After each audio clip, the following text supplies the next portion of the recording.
जिसमें Honda ribbon हो गई, Corolla 6-7 मॉडल हो गई, या XC2D हो गई, या सिटी 2000 मॉडल होगी, इसमें जेन्युइन होता है ऑयल पावर।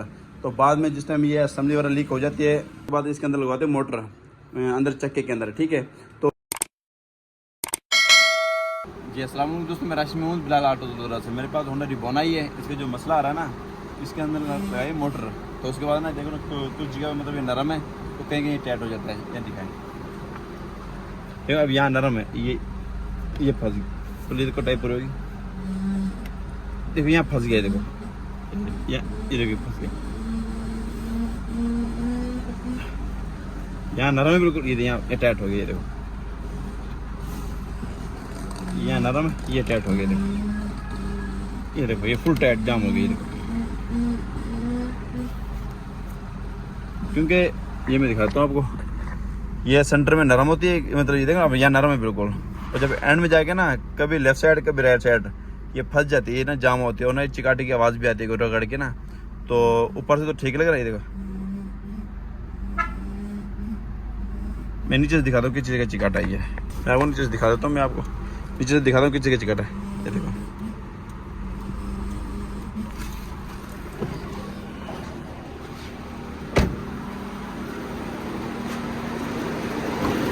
ऐसे बंद कर दे,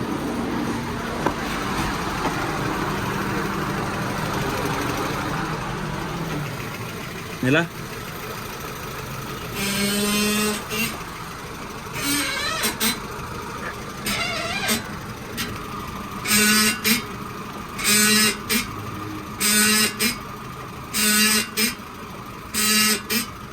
और कटाई कर,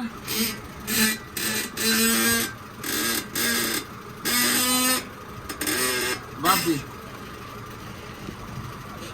बस सीधा कर दे, गाड़ी बंद कर दे। अच्छा दोस्तों, एंड में ना कभी लेफ्ट साइड कभी राइट साइड मतलब फंसती ही है। अगर जब ऊपर मोटर में मसला होता ना तो एक ही साइड में फंसता, मतलब एक मखसूस जगह पे फंसता। तो ये कभी लेफ्ट साइड कभी राइट साइड फंसती है। तो इसलिए ना हम सबसे पहले इसके ना अंदर से क्रॉस खोलेंगे, जैक उठा के स्टीयरिंग घुमा के चेक करेंगे भाई स्टीयरिंग में मसला है या कोई और चीज़ का मसला है। जिस तरह जो मसला नजर आता है वो खोल के चेक करवाते हैं आपको। अच्छा दोस्तों, हमने दोनों साइड से ना एंड खोल लिए। अब स्टीयरिंग सबने बिल्कुल साकिन हो गई है, आराम से मिला स्टीयरिंग।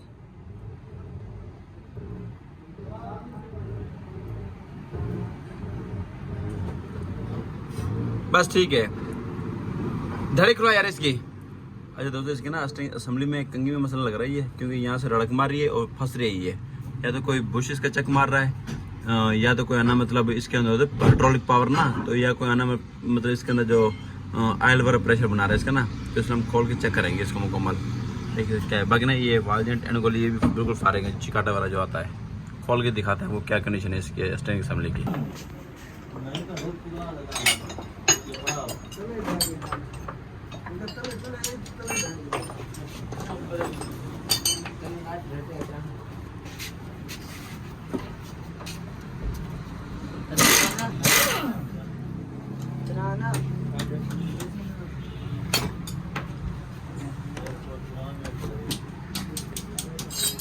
अच्छा दोस्तों, रिबॉन जो एंड में स्ट्रिंग फंसता था ना, उसके जो मसला था ना इसका था असेंबली का, नीचे कंघी का। क्योंकि अंदर वाली मोटर बिल्कुल ठीक थी, तो इसके जो ये बुश है ना, बुश ये बड़े थे फारक बिल्कुल ये।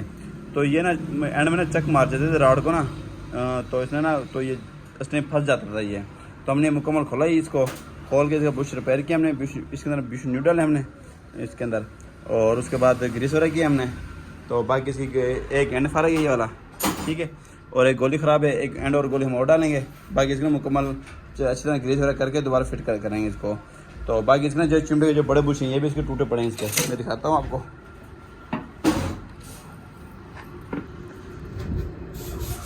ठीक है, ये चिमटे बड़े बुश वाले टूटे पड़े इसके, तो हम ये चिमटे बड़े बुश हम और डालेंगे, ये जोड़ा डालेंगे इसका।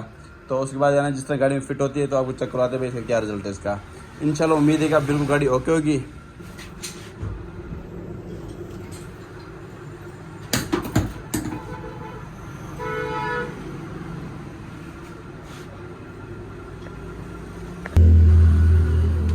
अच्छा दोस्तों, हमारा होंडा रिबॉन का स्टीयरिंग बिल्कुल फाइनल है। तो अब इंशाल्लाह नरम ही रहेगा दोनों तरफ। देखो ना, यहाँ भी रड़क महसूस नहीं हो रही, ठीक है, बिल्कुल मलाई की तरह वर्किंग है यहाँ पे, ठीक है। तो ये जो वीडियो बनाने का जो मकसद था ना वो ये था कि अगर आपकी जेन्युइन ऑयल पावर है, जिसमें होंडा रिबॉर्न हो गई, Corolla 6-7 मॉडल हो गई, या XC2D हो गई, या सिटी 2000 मॉडल होगी, इसमें जेन्युइन होता है ऑयल पावर। तो बाद में असेंबली वगैरह लीक हो जाती है तो उसके बाद इसके अंदर लगवाते हैं मोटर, अंदर चक्के के अंदर, ठीक है। तो नीचे से जिस टाइम आप मोटर लगवाएं ना, तो नीचे लाजमी असेंबली खुलवाएं, उसको मैनुअल कराएं, मतलब जिसके अंदर इसके अंदर मतलब ये ऑयल वगैरह भरा होता है ये निकलवाएं, और इसके अंदर ना कुछ इस तरह के मतलब वो कांटे वगैरह होते हैं, वो मतलब कट करने पड़ते हैं ताकि ये बिल्कुल फ्री हो। ये तो ये मैनुअल लाजमी करवाएं ये खुलवा के, और इसके ना बुश लाजमी मतलब चेंज करवाएं इसके। तो उस टाइम आपको एहसास होगा भाई वाकई मैंने मोटर लगवाई है और बिल्कुल नरम है स्टीयरिंग, ठीक है। अगर आप नीचे असेंबली को रिपेयरिंग वगैरह नहीं करवाते, आप सेटिंग वगैरह नहीं करवाते, इसको ग्रीस वगैरह नहीं करवाते, खाली मोटर लगवाते हो, तो उस टाइम स्टीयरिंग का मज़ा नहीं रहेगा। जिस टाइम अब रिबॉर्न में जो मसला आ रहा था, सेंटर में तो ठीक है नरम है, तो कटाई में फुल एंड में जाके ना इसका चक्का फंसता था। तो इसलिए अब हमने इसको खोली मुकम्मल, खोलने के बाद इसका ना इसके ग्रीस वगैरह किए, रिपेयरिंग किए।